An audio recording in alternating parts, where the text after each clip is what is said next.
Hindi ka nila gusto, edi dedma.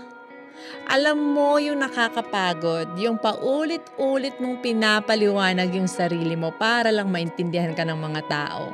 Decided na agad kung sino ka sa paningin nila. Kahit anong bait mo, kahit anong effort mo, may masasabi at masasabi pa rin sila. At minsan, habang pilit mong kinukuha yung approval nila, unti-unti mo namang nawawala yung peace mo. Real talk, hindi lahat ng tao ma-appreciate ka. Hindi lahat makikita yung tunay mong puso. At okay lang yon. Kasi hindi mo trabaho na kumbinsihin ang bawat taong mali ang tingin sa'yo.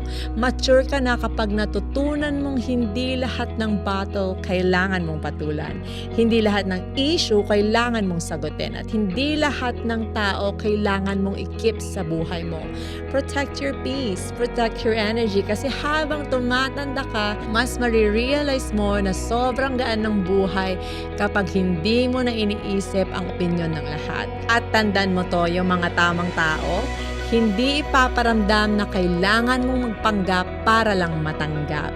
They will respect you, love you, and appreciate you kahit hindi perfect. So, kung ayaw nila sa'yo, di hayaan mo, hindi mo kailangang ipilit ang sarili mo sa mga taong sarado na ang isip tungkol sa'yo. Mas importante ang peace of mind kesa approval ng ibang tao.